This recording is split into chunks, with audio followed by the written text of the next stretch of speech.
Okay, let's move on to today's keynote interview. I'm really excited for this. We're talking today, of course, about government and internal corporate investigations. So we're going to get our conversation started today with a government perspective on current priorities and the enforcement landscape. So it's my great pleasure to introduce my friend and colleague, Peter Rasmussen, legal analyst for Bloomberg Law, and he will be interviewing Steven Peiken, co-director of the Division of Enforcement at the U.S. Securities and Exchange Commission. Peter, I'll let you take it away. Thanks, Kristen.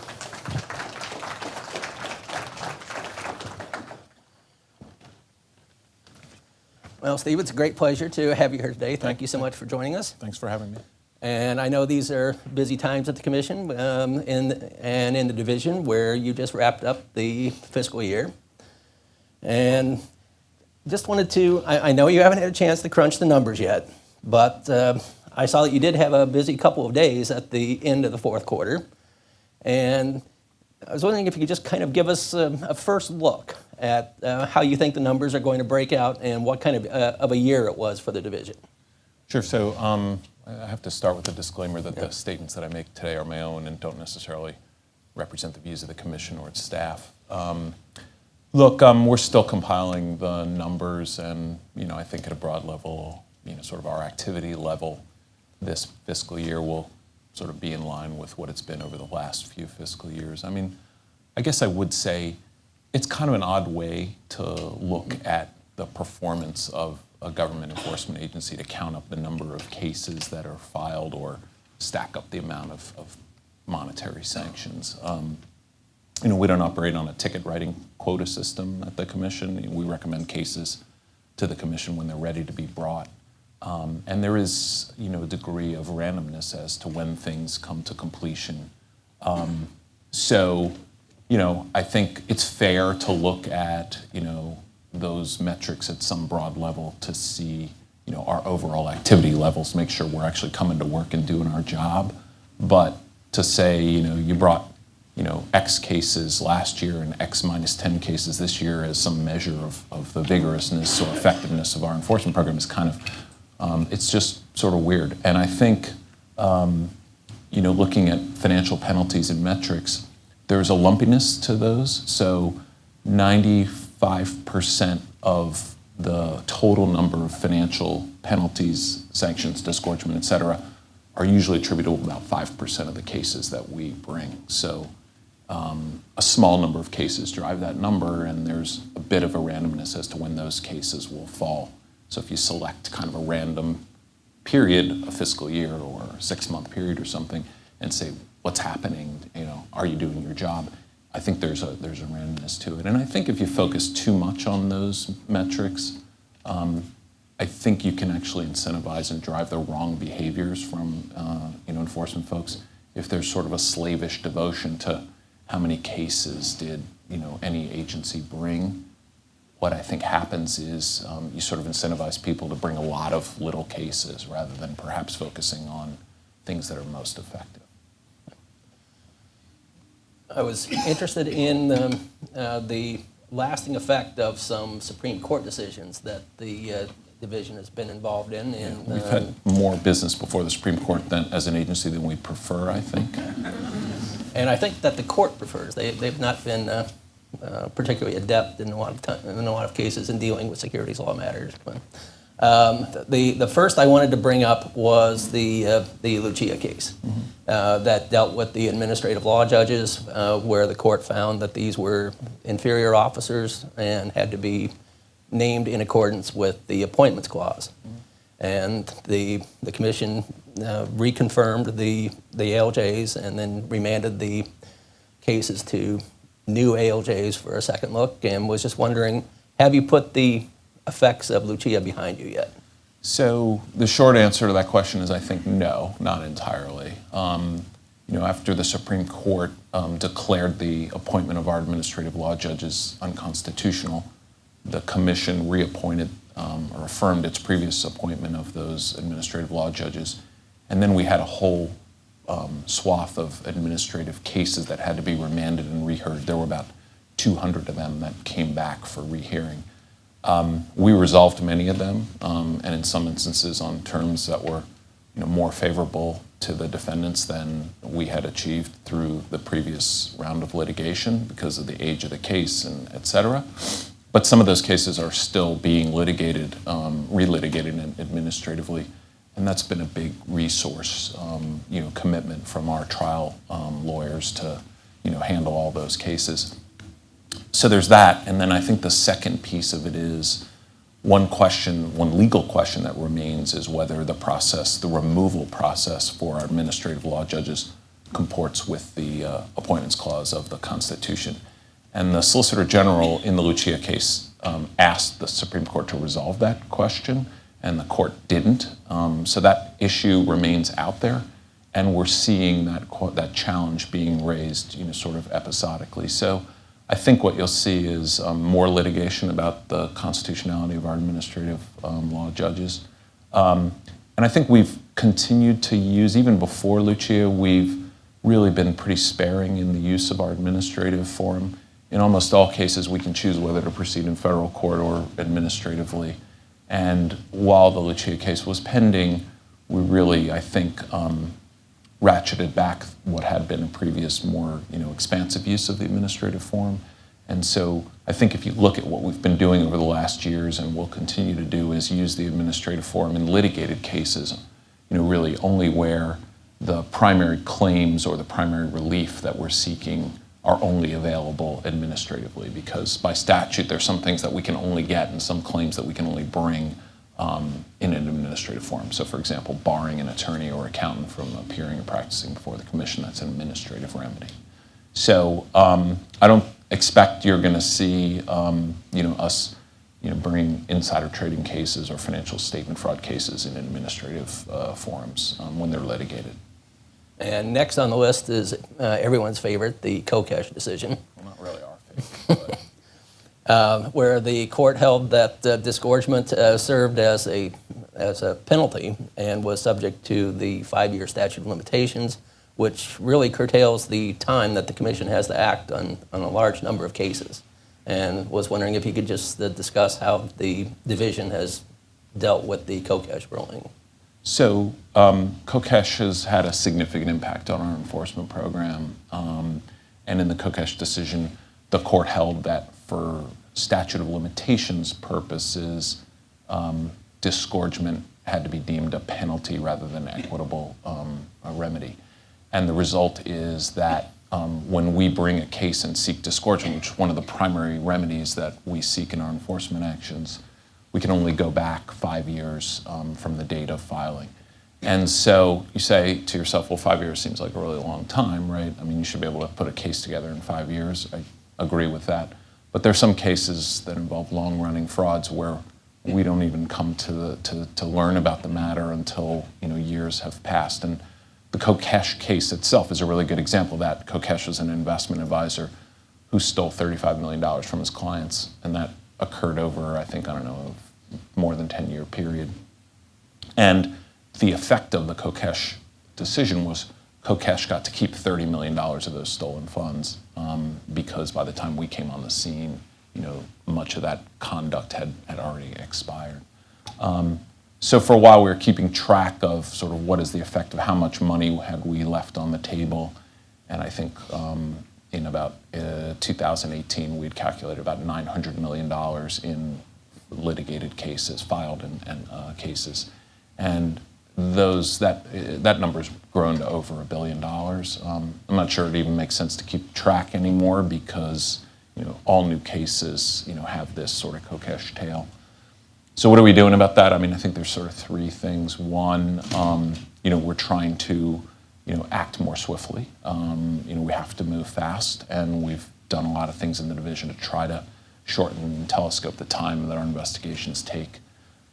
Secondly, we have to be more judicious in our case selection. So if we're looking at stuff where is already aged by the time that we see it, and we're looking at a prospect of not being able to get meaningful relief, we may choose to devote our resources somewhere else. And I think third, there are some proposed statutory legislative remedies that are sort of winding their way through Congress.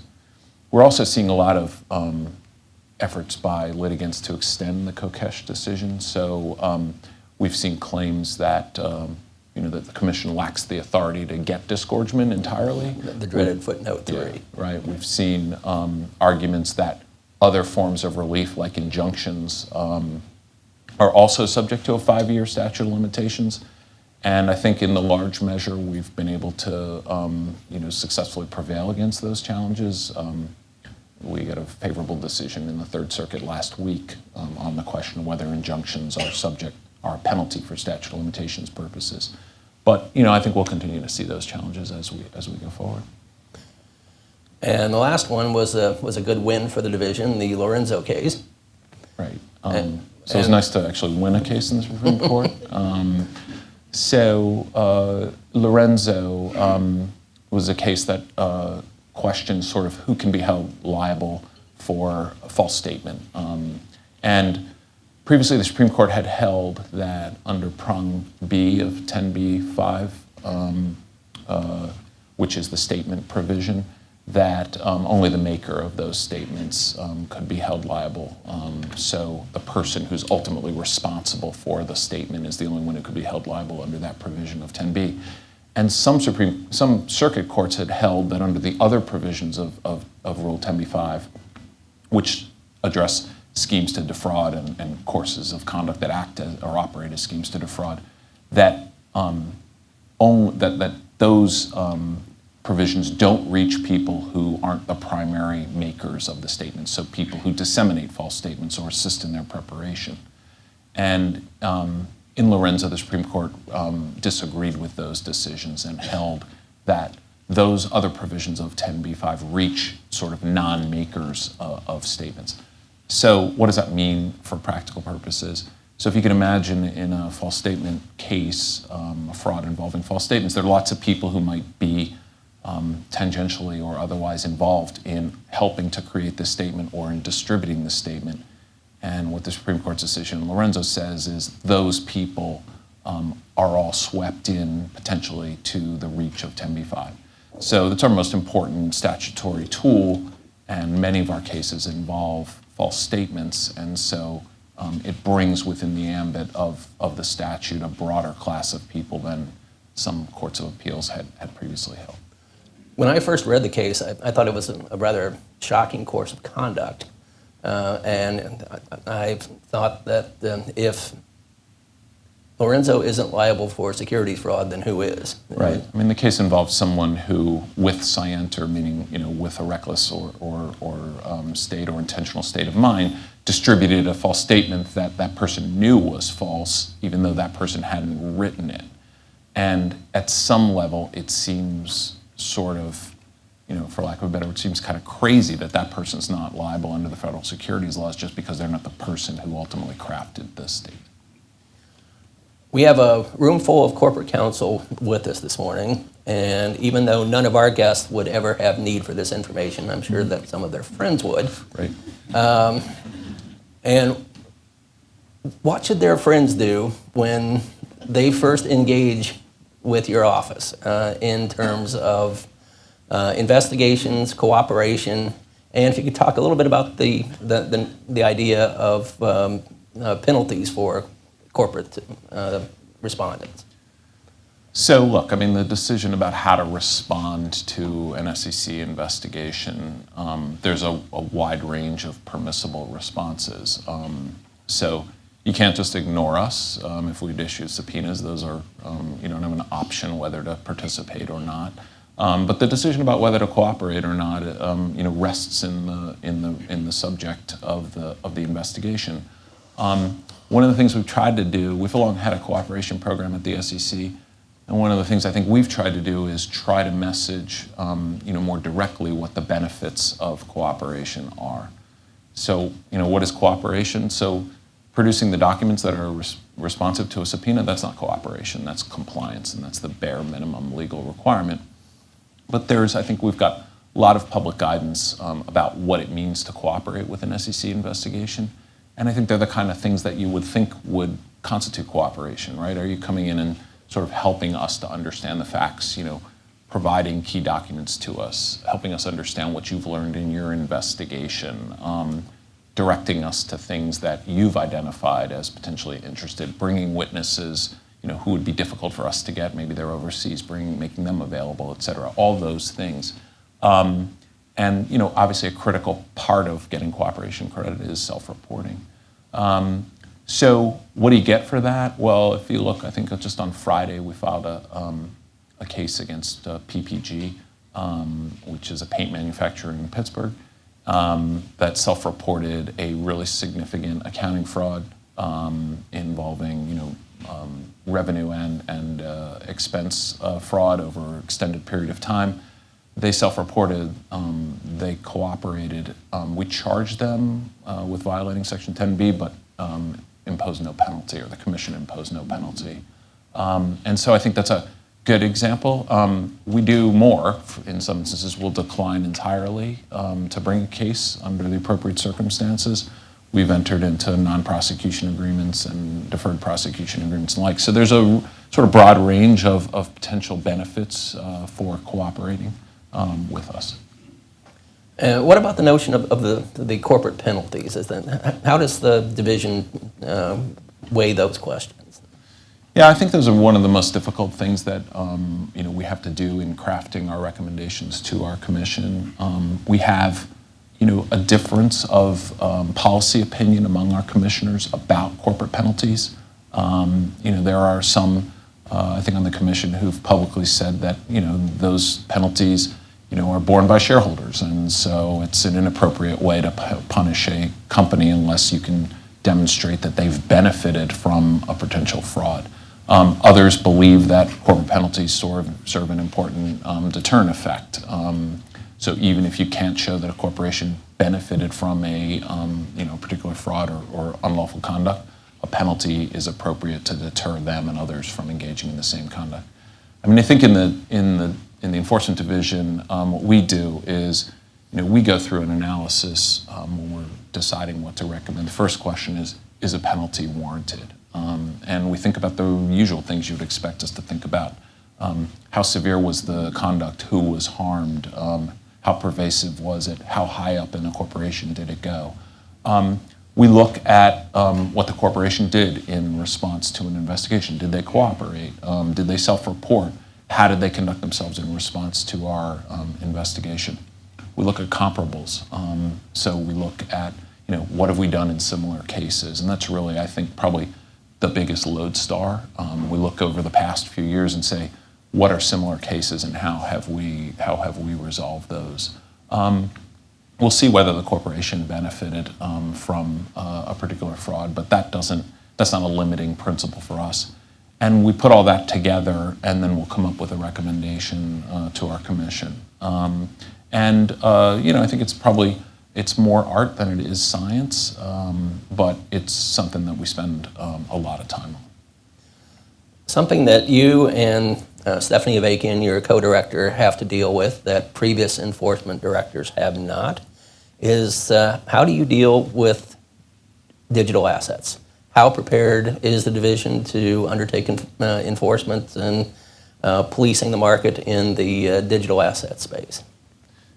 So it's a good question. So if you asked me, I've been in this job for about 2.5 years, and if you'd asked me on my first day, how much time do you think you'd spend on enforcement in the ICO space, I would have said to you, what's an ICO? And it's turned out we've spent a lot of time and resource in the digital asset space, focused almost entirely on initial coin offerings. And I think actually if you sort of take stock and look back at what we've done, I think we're actually pretty proud of the way we've approached this issue. So this is in a sort of exploding asset class. I think there were $100 million raised in 2016 through initial coin offerings, and in 2018 it was 15 or 16 billion dollars, right? So that's a big growth. And I think what we're seeing is people offering these assets that look a lot like securities, even though they carry a different label, and saying nobody was complying with federal securities laws. So nobody seemed to be focusing on, did I have to register these with the SEC, or is there an eligible exemption? And I think if you look at the way we've approached it, it's been I think, kind of an incremental approach, and then also we've tried to sort of bring cases in all the different spaces affected by this sort of new developing technology. And what I mean by that. So first off, in terms of incrementalism, the first thing that the Commission really did in this space is issue a report in July of 2017 against an entity called the DAO, DAO, which stands for Decentralized Autonomous Organization. And in this report under Section 21A of the 34 Act, the Commission explained how it applied the Howey test to this digital asset to determine whether or not it was an investment contract. And the Howey test, I think, is from a 1946 Supreme Court case that says an investment contract is, investment of money into a common enterprise with a reasonable expectation of profit based substantially on the labors or efforts of others. And if those four things are met, then you're an investment contract, and that thing is a security. So we didn't bring an enforcement action against the DAO, but the report, I think, sort of laid a marker down and said to the world, look, if you look at our analysis and you apply that analysis to your token or your coin or whatever you want to call it, regardless of the label, that could be a security. And then since then, we've brought a series of cases against other unregistered tokens for failing to comply with the registration provisions of the federal securities laws. I think the most significant ones were cases called AirFox and Paragon. And the significance of those was those tokens were issued after the DAO report was issued. So I think people were on fair notice about how the Commission might view the application of the Howey test to what they were doing. There were penalties imposed. And I think most importantly, there was a framework for sort of how they could come into compliance with the federal securities laws. And it involved really two things. One, offering essentially a right of rescission to token purchasers, as you would be ordinarily entitled to under the securities laws for selling an unregistered security. And secondly, registration of the token under the 34 Act, so that future trading of the token complied with the federal securities laws. And we've continued to see actions against unregistered ICOs, including a litigated case against a coin called Kick Digital, which is making its way through the courts. So that's sort of one bucket, which is the registration bucket. And then the other bucket, I would say, is the fraud bucket. And we've seen all kinds of miscreants trying to trade on the enthusiasm and excitement around digital assets. And I think sort of the best example of that is the Centra coin, which promised to create a credit card that you could use to spend Bitcoin and Ethereum and other cryptocurrencies. And they had a website with a board of directors and a CEO, and it was complete fabrication. They claimed to have relationships with Visa and MasterCard, and it was completely made up. And so we filed an action. They were actually indicted, and that case is making its way through. And we've seen sort of that issue come up. I think it's sort of not really novel that people try to trade on sort of a popular issue. We've seen it in the marijuana space. We've seen it in hurricane remediation, all kinds of different newsworthy things. People will try to commit fraud and take money from investors. So apart from that, I think we've also we've brought actions against unregistered exchanges that purport to be clearinghouses for the trading of ICOs.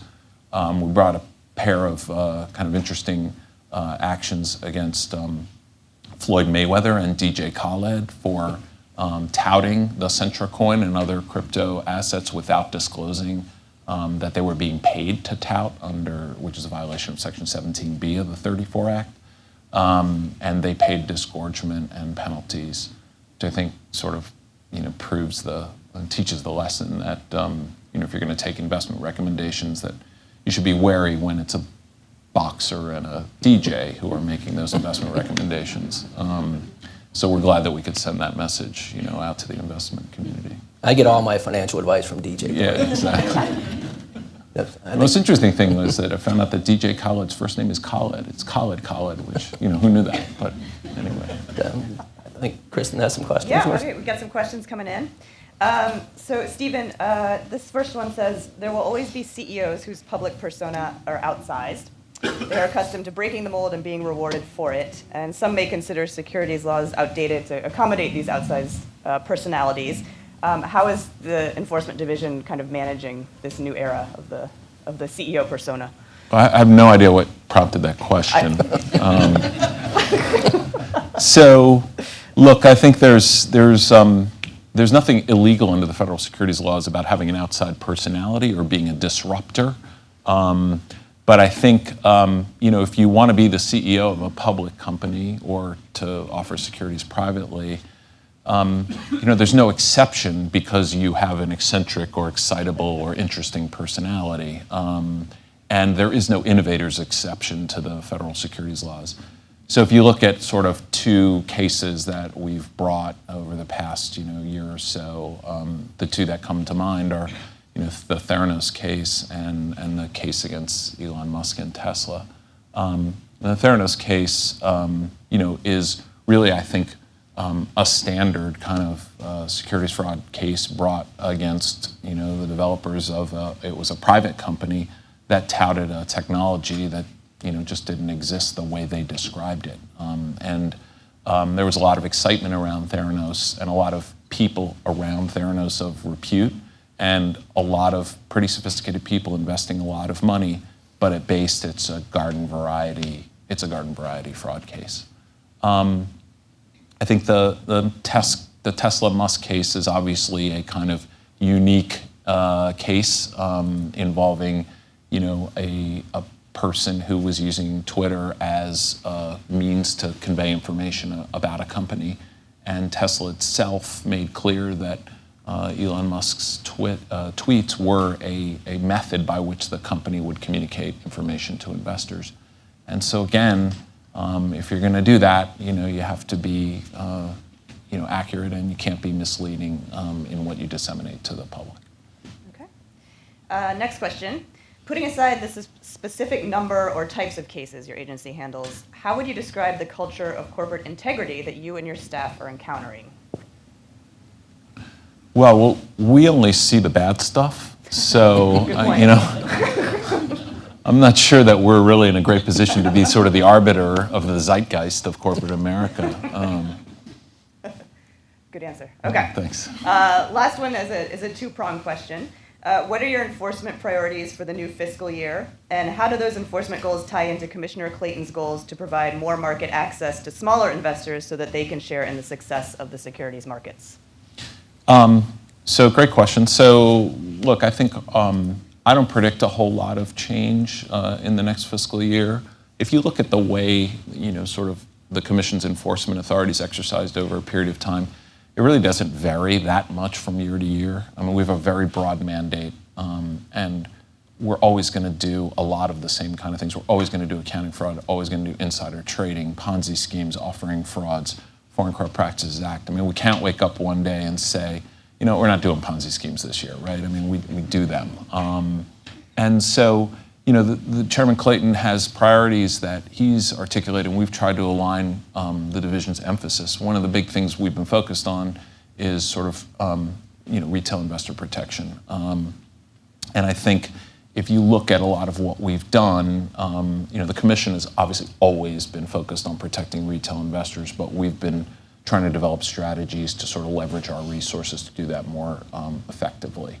And our share class selection disclosure initiative, which had to do with failures to disclose conflicts of interest in the selection of mutual fund share classes, is a good example of that. So I think you'll continue to see that. We have a military and veterans and teachers initiative focusing on misconduct directed at those audiences. And I think you'll continue to see us focus in the cyber arena. One thing I would say is, the chairman talks about, protecting Main Street investors. And I think that there are some who say, oh, that means that, you're ignoring Wall Street. And I actually think, that's sort of a false dichotomy. We don't have to choose between protecting Main Street investors and focusing on misconduct by Wall Street firms or intermediaries. And I actually think that retail investor protection is best viewed through the lens of sort of big financial firms. And if you look at some of our revenue sharing and share class selection cases where we're focusing on some of the biggest investment advisory firms, looking at the conduct of broker-dealers and seeing how that impacts retail investors, I think that's a good example of that. So that's kind of what I see coming down the pike for the next year. All right, well, great. Thank you so much to Steven and Peter for sharing your insights today. Really appreciate it.